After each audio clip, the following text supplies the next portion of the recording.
right, welcome everybody. I don't know whether you've had time to download the brand new toolkit that was finished about 3 hours ago, which is quite impressive given it was actually only started yesterday. But it's a great toolkit, and we're going to take you through some bits of it. And the bits that we miss out or we don't have time to do, you can go and have a look at. It's a very practical. In fact, it's been a wonderful experience to pull that together. But I'm not going to start. I'm going to ask a friend of mine to start. So have a look at this. Welcome to this AI training session. We are thrilled you are here and hope that you learn a lot. My name is Sheila. As you can see, I am an AI robot. My design, my voice, and my movements have all been created by AI. In this session, the humans are going to explain AI and how to use it. They'll explain some of the dangers as well as their top ideas. I'd like to say they are super smart, but as you will see, they have a lot to learn. They don't even know how to dress properly. But enjoy the session. I might zip off and have a cup of tea. See you later. Thanks, Sheila, for that encouragement. But we're going to do a lot of things today that we've never done before. This is the first AI training session that I've ever done. And I think all of us have ever done. But it's also a chance where we're going to learn together. So there's going to be opportunities for you to add your ideas into the chat box. And even this AI toolkit is in draft form. So any ideas that you have that you think should be added into this over the coming days and weeks, please share those and we will add them. We're also starting a new AI WhatsApp group that you can join to be able to continue to learn and share ideas. But what we're going to do is think about AI as really just another tool in the toolbox. Sure, it's new technology, but it's also technology that's a little bit like Google was, as you could search the internet, or a tool like a book that you could get from a library, or any of the different tools that you use in ministry. AI is just another one of those tools.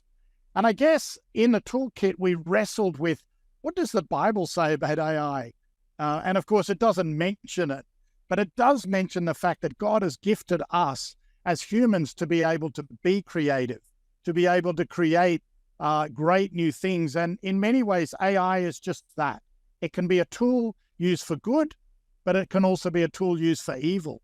What we're focusing on today are really the positive aspects of AI and how it can help us in our ministry work. We're going to look at two things. One of the challenges about AI is that some of you on the call might have never used any AI yet. Others of you are using it all day, every day. So what we tried to do is to say, let's start with the simple. So we're talking about chatbots, and we're also talking about creating images with generative art. Both of those can be done for free, and both of those can be done on a mobile phone. So no matter where you are in the world, you'll be able to do what we suggest tonight. And then the toolkit takes you deeper and gives you a lot of principles that we've learned over this last year of how you can go deeper into these things. And as I mentioned, we want to brainstorm together. So Roy, can you take us through a bit of a brainstorm before we get into some of the practical ideas about how to use AI? Yeah, thanks, Si. It's great. We've already got 56 people on this call. There's a lot of interest in AI, and probably the best way to get you thinking about AI is for you to try it yourself. So I want to start with you just telling us in the chat box some of the things that you have used AI for. So maybe you've already had a little dabble, you've tried some things. So go to the chat box now and write down some of the things that you have tried using AI, maybe with Bar, maybe with ChatGPT, maybe with a visual program. Let's see what some of the things are. AI is very good at something, and you will find that very quickly, and then you'll try AI with other things, and it's not so good. So let me have a look at some of these ideas.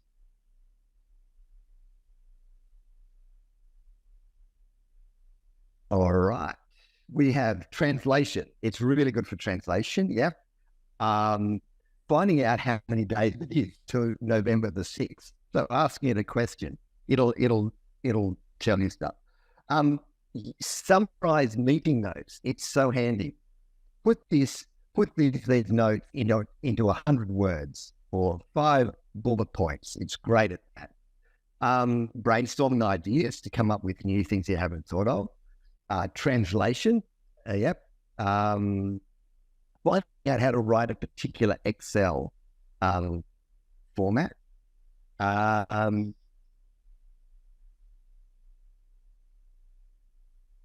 Ideas for a topic I was speaking on. Yeah.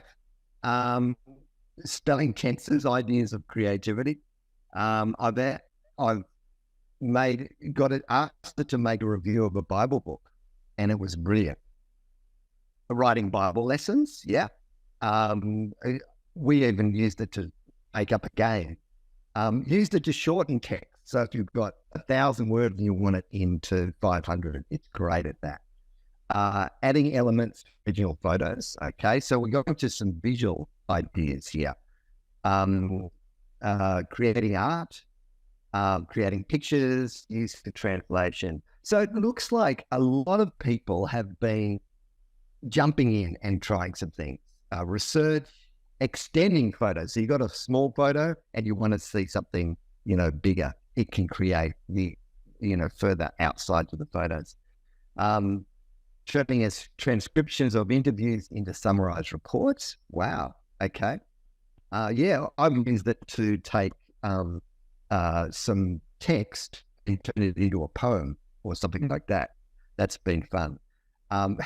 Jacques has written a poem for his wife's birthday. Now, did you claim that poem, that love poem, Jacques, or did you tell her that it was from a... I said to her that I just sent it to her, and then about a month later, she didn't say anything yet. So I asked her, and she said, "You didn't write it." Yeah. Yeah. She knows your talent, Jacques. So, as you've seen, AI has many, many possibilities, and they are getting better all the time. Since I've been using Bard or ChatGPT, it's improved. It's really good at helping to develop ideas, to come up with things you haven't thought of. So give me 20 ideas, and 10 of them you'll know, but 10 you haven't thought of, which is really, really good. It's great for designing images. It's really, it can save time on certain tasks, and it can really summarize, translate, do all those things.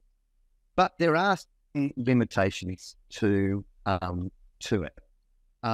What it can't do, it can't be discerning in the way that humans are discerning. It can't be creative like you are creative. It can't be relational like you're relational. So it's got a lot of limitations. And so it's a tool that you can use, but you're going to have to do more work with it to discern how to put it together, to discern the context you're writing it for, and to design it. So I hope that's been helpful, just to learn from one another what you've used it for and what its possibilities are. So, in the FlashLab we've been having for the last 6 weeks, we've used AI in all sorts of different ways.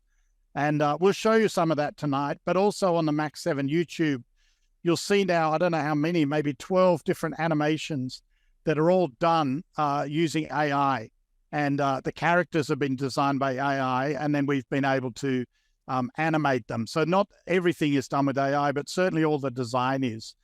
Even the FlashLab manual that we created, every single image in the FlashLab manual was done with AI. And we've been very excited that in this FlashLab, we've been able to do our very first fully animated video with AI. This is a new and developing area that we're not going to talk about very much on the call, but I'll show you. Have a look at this. And this is done with an app called Kaiber, K-A-I-B-E-R, and it's in the toolkit. Have a look. Enjoy. It starts with no sound.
So that's part of the Families on Mission work that's starting to happen in all the different movements that we're serving.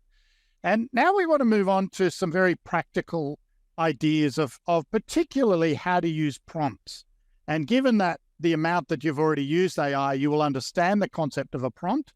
But what we want to do is to go a little bit deeper into the principles of prompts for both chatbots as well as art. But to help us in this, we have a robot again. As we discover generative art made by AI, you will need to understand the concept of a prompt. A prompt is some natural human language in text form describing the task that an AI should perform.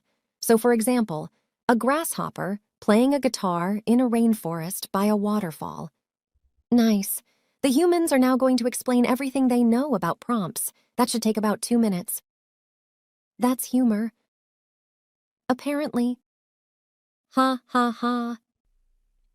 All right, thank you, crazy robot woman. In fact, I think I might woolitize her, which again you can do with AI in an app called Starry AI, which also does allow you a number of free images. But the concept of a prompt is a great thing to explore. And Brett, we're going to demonstrate this in a very brilliant, well-rehearsed way, aren't we? Aren't we? Absolutely. Si, tell me something. What? About the weather or my boys or how to make a kite? What do you want to know? Well, tell me something blue. Okay, that's a bit more specific. The sky's blue. Sometimes I feel blue. I don't know. Seriously, just tell me something blue. Okay, well, blue is a color, Brett. It's one of the primary colors, along with red and yellow. It's the color of the sky, the ocean. It's the color of a lot of things like blueberries, jeans, Smurfs. What else do you want to know about blue? What's the meaning of blue? Oh, okay, that's a bit more specific. Well, blue, it's often associated with peace and tranquility and sometimes calmness. It can represent loyalty and trust. Blue is also sometimes associated with sadness and mourning. By the way, I didn't write this; a chatbot wrote it. But yeah, that's what I know, Brett. Tell me the science of blue in terms of its structure, its makeup. Like, how did we get blue? Okay, now you're pushing me. Well, blue has, I just happen to know this, blue has a wavelength of 450 to 495 nanometers scattered by air molecules in the atmosphere. That's what makes the sky look blue. Blue objects absorb longer wavelengths of light and reflect shorter wavelengths, which is why they appear blue. There's lots of things I could tell you about blue. Well, I'm so glad that I asked. So anything else? What about a poem? Can you write a poem about blue?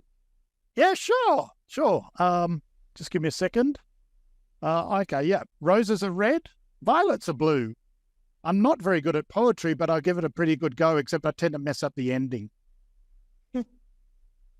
Okay, all right. That's our demonstration of prompts. Let's talk about prompts then, and kind of where we can fall through the gaps when it comes to AI.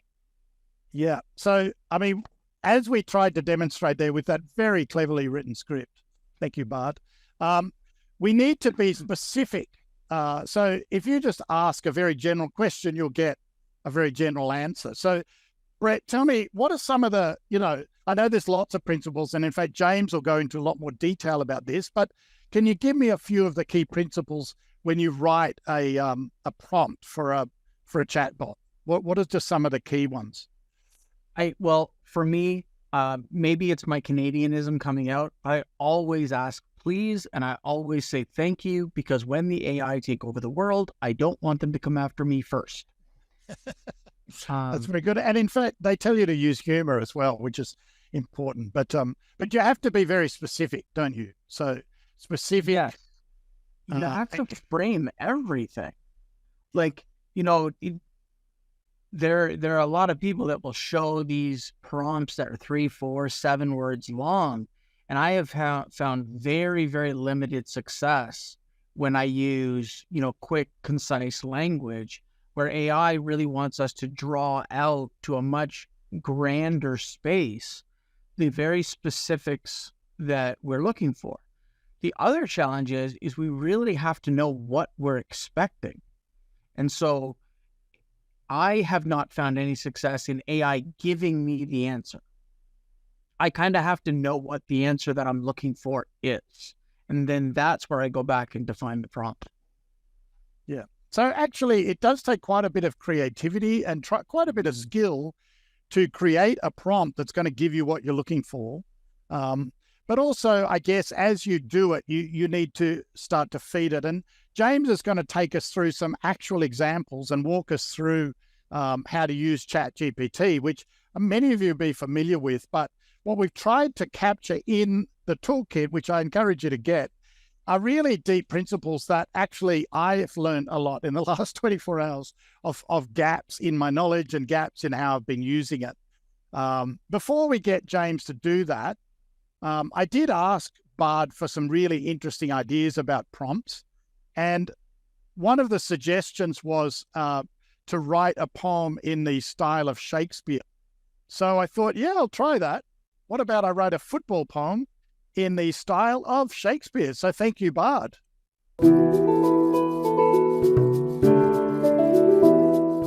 Upon the verdant pitch where heroes tread, the game of football with its leather ball is played with passion, skill, and daring head to score the goal that brings them lasting fame.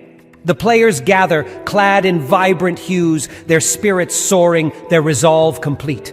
The ball is passed with precision rare and volleys struck with thunderous acclaim. So let us hail this noble sport of kings, where teamwork triumphs and the victor sings.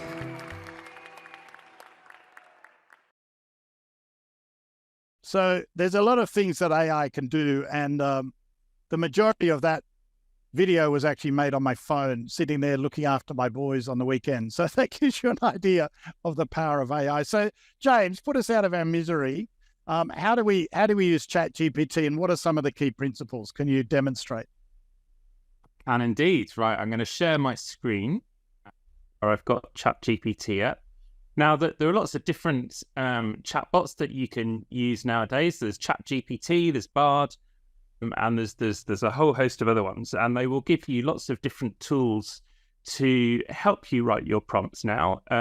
Back when AI started coming into the mainstream, which is almost exactly a year ago now, you just had a blank screen and that was it. But now, if you sign up with openai.com, which is the company behind ChatGPT, you can start using their tool for free.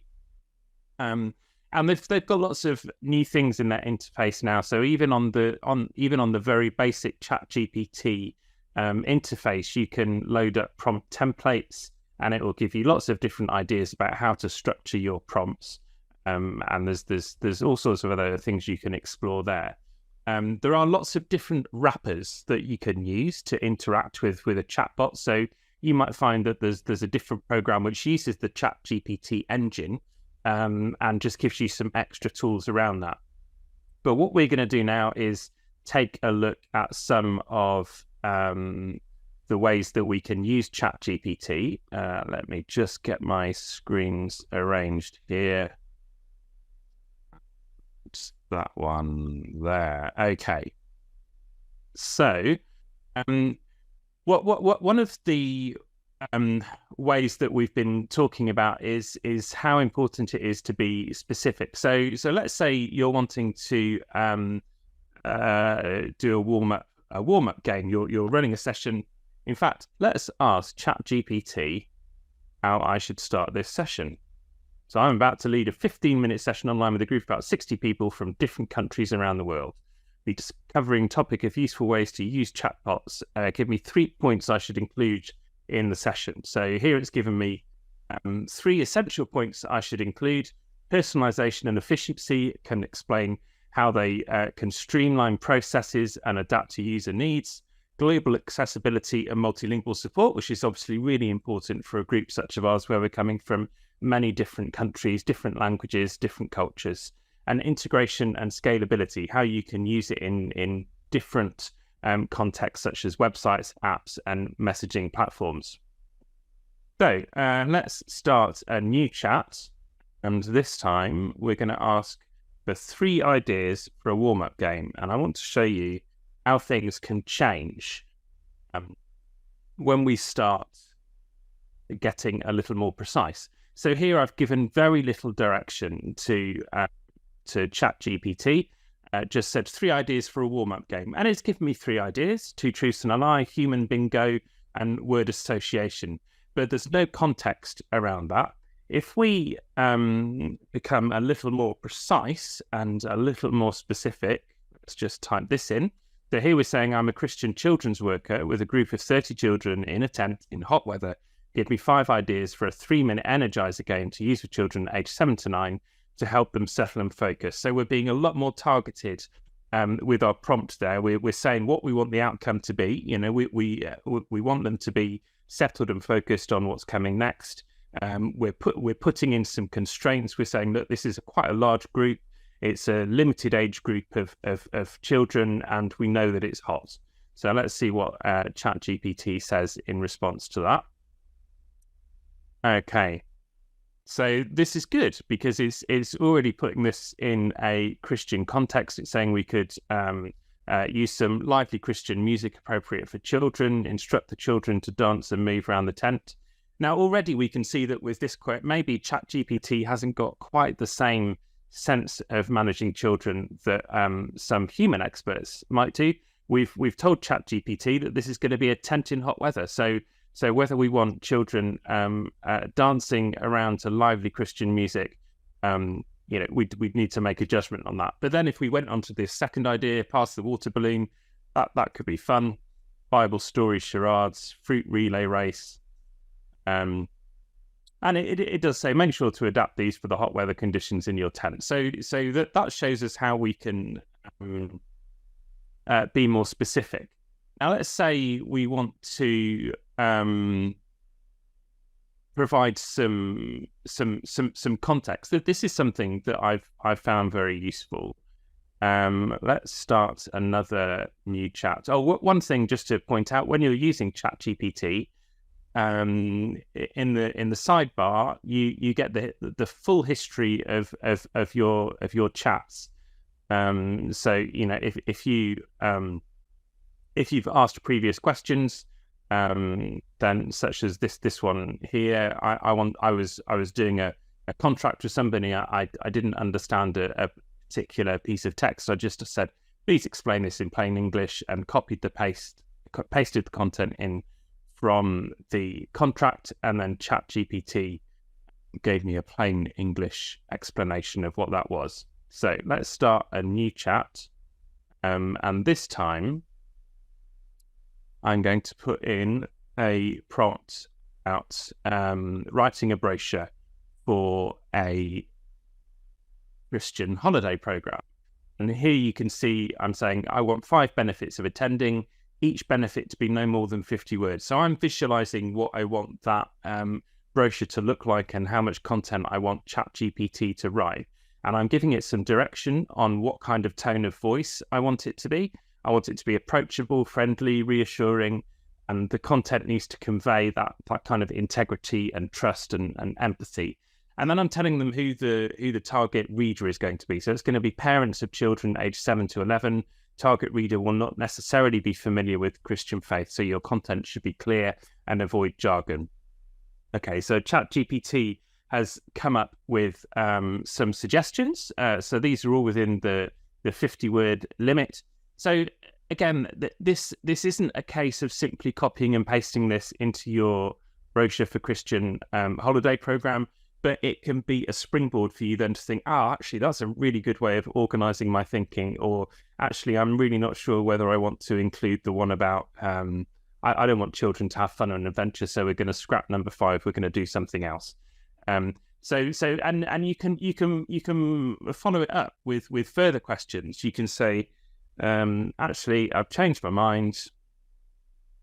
I want this to be for professional readers of teenagers aged 15 to 18. assume that the parents know nothing Christianity. Okay, let's see what ChatGPT says there. Okay, so ChatGPT is coming back saying, okay, let's adjust the tone and content. And you can see here that these, if we look back, these values here, these values here is saying in a very kind of informal and friendly way about what the features would be. Whereas if we come down here, it's a little bit more removed, a little bit less engaging. And assuming no knowledge about the Christian faith. So it's a good way to follow up on those responses that come back. Let's try something else.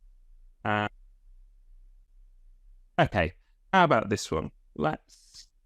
I've no idea how much time I've used yet, Si. So I'll make this my last prompt. About 3 more minutes. You're right. Oh, brilliant! I'll make this my last prompt, and then I want to quickly show you the website page. So this is. I want you to create a 10-minute game that will help children think about generosity.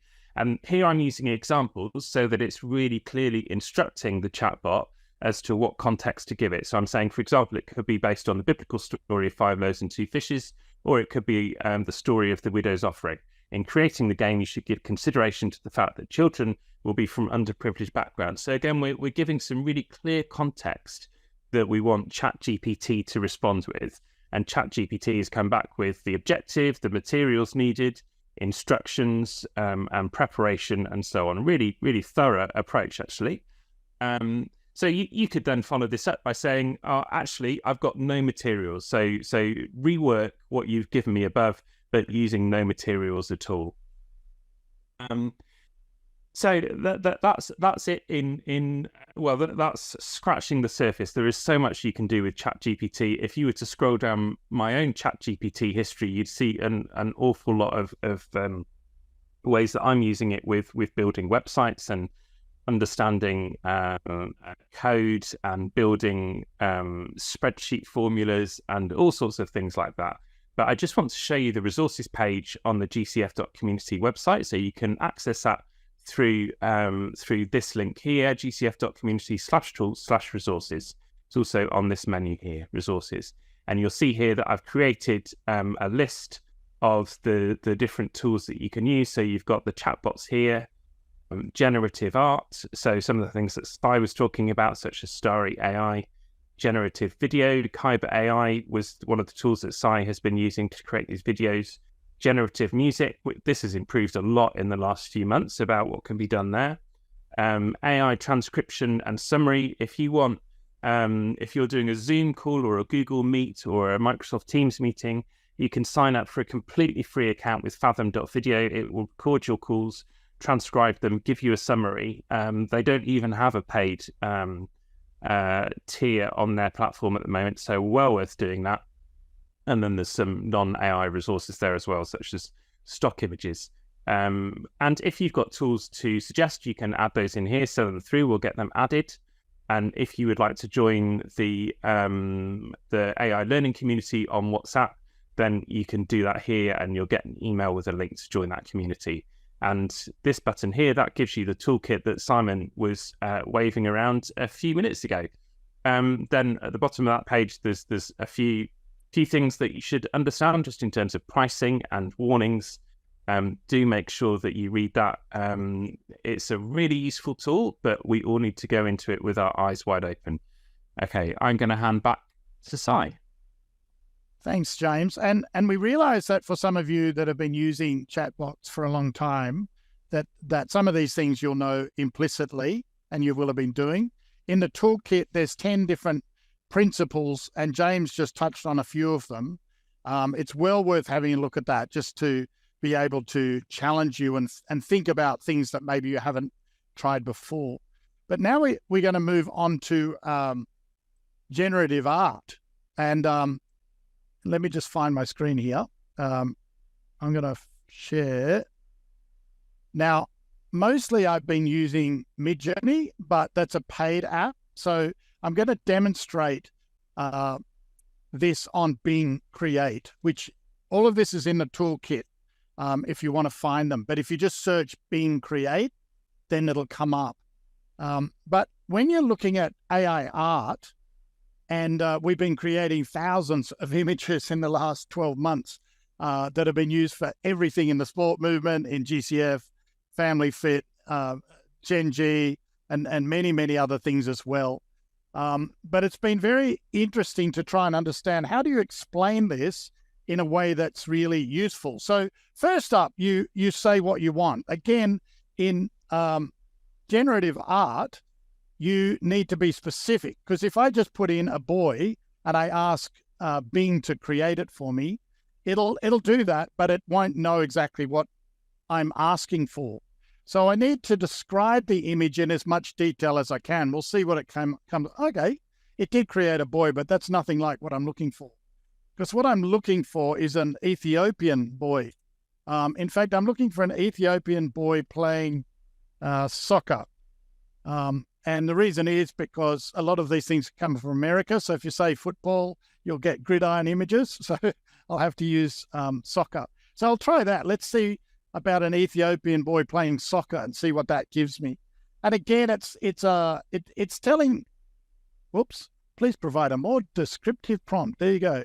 So it's asking, it's telling me what to do.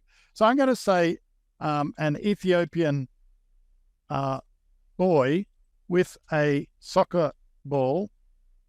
So the first thing is what I want, but then I got to say where it is in a rainforest, by a waterfall. And in fact, I'm going to make this made of bronze.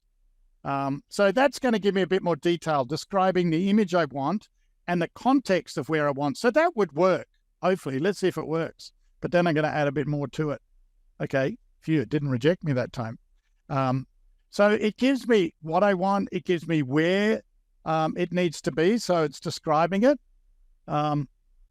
Oh, it doesn't like that. Why not? There's nothing wrong with that. All right, sometimes AI thinks that you're doing something bad. I'll say I don't know why it did it for me before. So some reason tonight it's blocking me. I tested all of these. It worked fine. Oh, there you go. So a boy with a soccer ball made of bronze in a rainforest by a waterfall. So it created that. That's describing the image. But I might want to add something about the mood. So I might want to say in a happy mood, and thankfully this has made it relatively good. And also then describe the kind of the style. So in that case, I said made of bronze. This time I'm going to say paper cut out art, and try that. So again, I've got the same object I'm trying to achieve, but I'm starting to change the style of it. And I can keep building on this until I end up with something that I'm looking for. Okay, that's interesting. That's a paper cutout art. Or I could say, give me it in the style of Picasso. And just to reinforce it, I'll say abstract art. So now it's going to give me something a little bit weird, but let's see what it does. And you can keep building on it. So first up, you describe what you're looking for. Second up, oh, there you go. You describe the mood and the action of what you're trying to do. Then you describe the style and the aesthetic. Now, one of the ones I really love is the word whimsical. So I'm going to say a whimsical. It's a great word. Whimsical boy in a happy mood with ink and watercolor. I use this one a lot. I get rid of the abstract art, and I'm going to get rid of the location and just show you that. So now I'm doing something just a little bit more hand drawn style. But let's just have a look and see what it does. But that's about describing the style. I could even do it more for one of the GenG's videos. We did it in the style of Oliver Jeffers, who's a beautiful illustrator. So I'll do that. That's going to make it a little bit more classy because I can put the name of an artist in.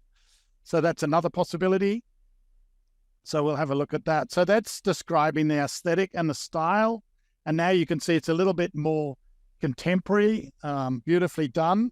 And in the toolkit, you'll see there's a number of different ideas that really will help you in your prompts. So one is in an art style is one possibility.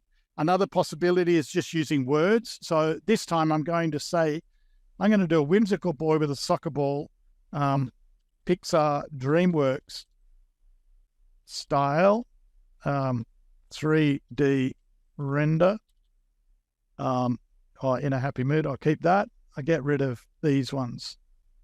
So I get rid of that. And I'm still playing around with the style of it. But this is going to give me a 3D look, a little bit like a movie. And again, playing around with it, you get some very good looking. What about if I say an older boy, a 15-year-old boy? So the same prompt, but this time a little bit more specific with what I'm trying to create.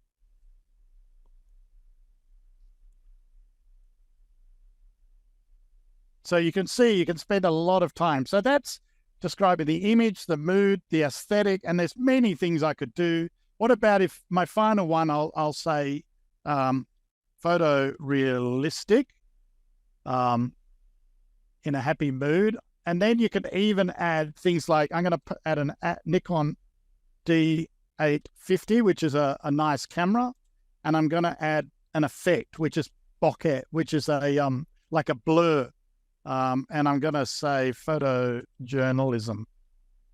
And so what that's going to give me is an actual photograph of a 15-year-old boy, but in a interesting style, quite a nice photo, I suspect. There you go. So that gives you the idea of the aesthetic and the style.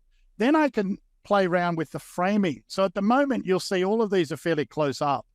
Now, Bing is not so good at wide angle, but I'm going to try it anyway, because all of the images on Bing, I'll go extreme wide angle in stadium to give it a bit of a sense of what I'm trying to achieve here. So it's the same camera, it's the same object, but hopefully the framing will be different. And let's see whether it can cope with that. So that gives me just a little bit more. Oh, there you go. So it's given me a bit of wide angle. It's still put the subject of the boy right up the front, but it has used a wide angle lens. So hence why the boy is kind of curved like that, which is exactly what a camera lens would do. So that's another possibility. Let me take that one out. I'll keep the rest the same, but now you want to describe the lighting and the look. So what I'm now going to put in a happy mood, I'll leave that and I'm going to say at night under stadium lighting. So again, I'm going to keep the same object, but I'm going to describe the lighting and the look that I'm looking for. And it will then change it quite a lot and put it in a nighttime, and you can see it changes everything. Or I could say, let me get rid of all of those, and I'm going to say in a colorful lit spaceship, UV lighting. So now I'm again playing with the lighting of it. And I know, having worked in this area for 40 years, we used to light scenes that would take hours and hours and hours. So it's absolutely crazy that you can do this in a matter of seconds. But there you go, a different look just by changing the lighting. Then I can change the coloring style. So I'll leave it in a spaceship, but I'm going to say black and white. And that's going to be an obvious one, turning it black and white, but let's try some other things in a moment.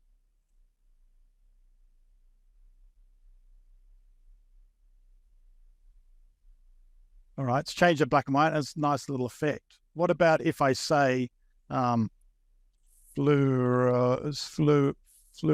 How do you spell fluorescent? Fluorescent. I don't know how to spell it. All right, let's see what that says.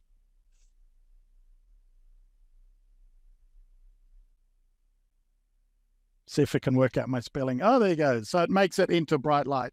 So that's another one, is where you describe the coloring style. And then the last thing to look at is in terms of the level of realism, the seventh principle. So you might say hyper realistic. So let's do that. And it'll give me it's already given me relatively sharp, but that's going to make it, I've spelled it wrong, but hopefully it'll pick that up. Okay, so it hasn't changed it that much, but I could say, let me change the photo. I'm going to change it from photorealistic, and I'm going to make it messy and informal. So that's changing the sort of level of realism, where I'm not wanting a sharp photograph. I'm playing around with it, and I haven't given it a lot of detail. So it's still giving me a photograph. But what about if I say oil painting, vibrant colors? Whoops.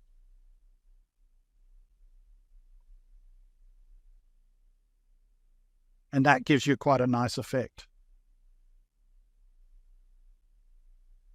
So that gives you a very nice oil painting, but it's a very messy one. But if I use that same basic prompt and I say formal and classical, I've only changed one bit of the prompt, and suddenly you get a completely different type of image.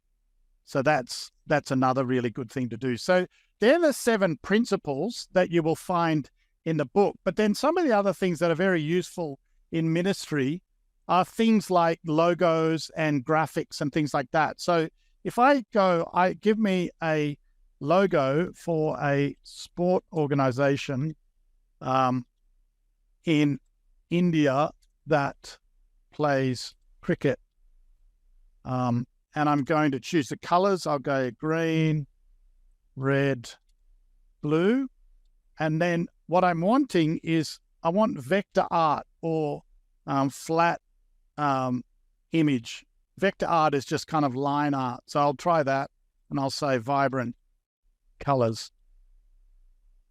So what that's going to give me is some logo ideas for that Indian sports organization. And this is incredibly powerful to be able to play with this and come up with ideas that you can then mess with. So I look at that and I go, oh, that's not too bad. But actually, you know what? I think I might make the blue. I'm going to make that orange and just try that. It'll give me a different design this time. It doesn't just change the blue in that same design. It'll give me a completely different one. But it just lets me play around with it.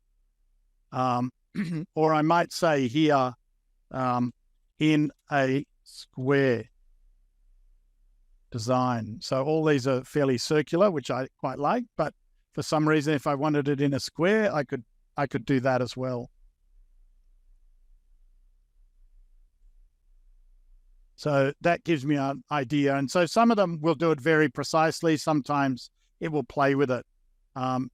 No AI knows how to spell. So whatever you do, you'll end up having to fix it. For whatever reason, AI can't do words very well at the moment. So that gives you just a bit of a taste. And there is a lot more to play with in generative art. But I hope that gives you some ideas. And in the booklet, you'll see not just the 7 principles, but a whole stack of different things that you can try out to add into your prompts. So hopefully that is fun. Let's just have a look. Some of you have seen this. Let me show you a video that was made for the Brazil conference. So many of you were in Brazil, and this was made overnight in about 6 hours. And there were about 300 images that were made, plus the voice. A few things were done by humans, but basically this was a poem for the closing ceremony, but it was all done in AI, and it would not have been possible to achieve this any other way. So it just gives you a bit of a taste. Have a look. Are you a football family, camping family, fitness, fishing, chess? It is music. Is it cooking? Are you neat or in a mess? Is your household into puzzles, or history, or the stars? Do you dance, or skate, or mountain climb? Are you really into cars? Every household is a lighthouse that shines out what you do. What is it that is so unique? Those things that make you you? You might be empty nesters, or a family of 6. You might be living with your friends. Adoptive, a blend, a mix. Your family maybe goes to church? We're super glad you do. What about the other days? Is Jesus shining through? It's not about perfection. Not even being good. Just being salt and sharing light around your neighborhood.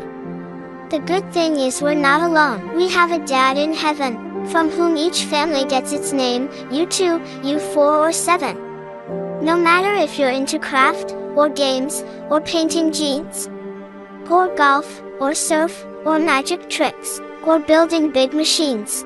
Find simple ways of shining light, even in your stinky fission. Is today the day to set your course? A family, on mission. So AI gives us a lot of great tools to be able to do what we need to do. And for all of us in the various movements that we're in, creating tools and creating documents, creating visuals are things that we have to do all the time. And I can't tell you how much this has sped up the process of creating tools. So in the FlashLab, just in the last month, we've created something like 55 or 60 new resources, and many of them were done in a matter of hours. And really, AI has opened the door to make that possible. However, there are still some dangers, and you'll see them in the toolkit. I'll just mention a few. So obviously, there are new things coming out all the time, and this is why we thought we'll try and have a list on that GCF site as well as in the AI WhatsApp group, so that we can share what we're learning, we can ask questions of each other, we can share prompts that we found have worked, we can share some of the things as they develop. So AI video and animation is really just on the cusp of happening. We can do some of the things that I've shown you here, but to create genuine AI video is still a little bit away, but not very far. Creating animation, you could do bits of, but that will become more possible. But everything from those texts, the music, the images, the videos, all those things become quite amazing. And I think that it's well worth us exploring. But if we learn together, it saves us a lot of time, because you can spend hours and hours and hours researching these things and then find what they can do, what's helpful. And so that's the point of the WhatsApp group. It's really to say, look what I did, or look what I found, or look what this can do, so we can help each other as we develop. And, of course, there's, like anything on the internet, there's a lot of temptation. So when I looked at Starry AI, which I used ages ago, in fact, it was the very first one I used over 12 months ago. And when you look in the gallery there, then, it's not pornographic, but it's still quite offensive, some of the images that you'll find there. So that's a bit of a warning.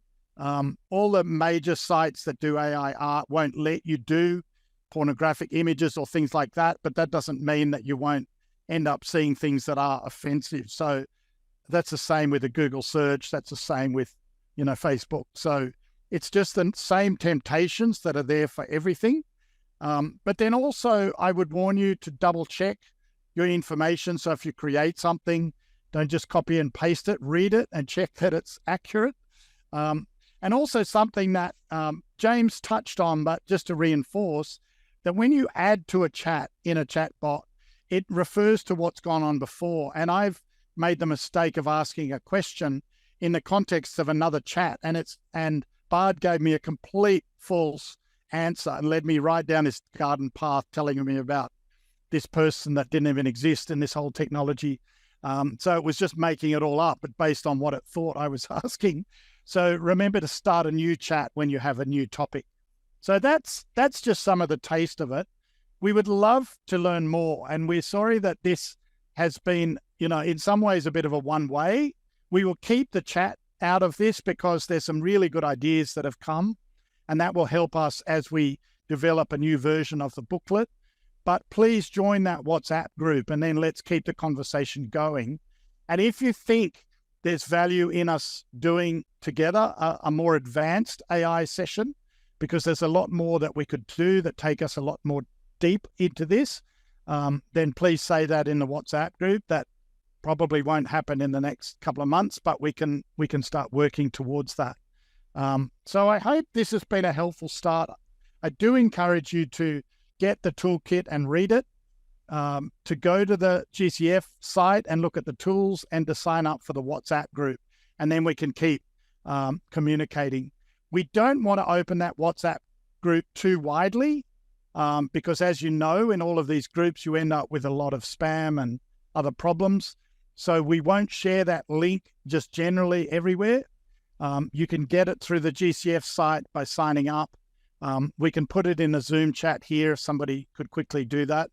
I'm going to finish with a final video from another robot, and we hope that this session has been a helpful start. Please feel free to write in the chatbot, in the chat, any questions that you think we need to follow up on that we can do in the WhatsApp group, and then just any comments that you have on this session itself and what's been helpful, and what you've learned. But have a look at this. I'm just going to turn that one off and leave the final word to an AI robot. That brings us to the end of this intriguing and eye-opening session. And to think that I thought a fax machine was a wonder of science. But it does give pause for thought on how to use this technology wisely. It has many benefits and potential downsides, as every human endeavor through history has. 575 years ago, a new technology changed the world. The printing press. It had great power to do good and to spread evil. But it was because of that incredible innovation that you have a Bible today. AI reflects the same potential for good and for evil. As we ponder how to use it, remember that you have something even greater in your reach. You are creative, and you are made in the image of the living God. This is something that AI can never replace and will never match. Use that creativity that God has abundantly given you. Use it well. Harness your creativity in your service of God. And remember, the earth is the Lord's and everything in it, the world and all who live in it. Praise the Lord.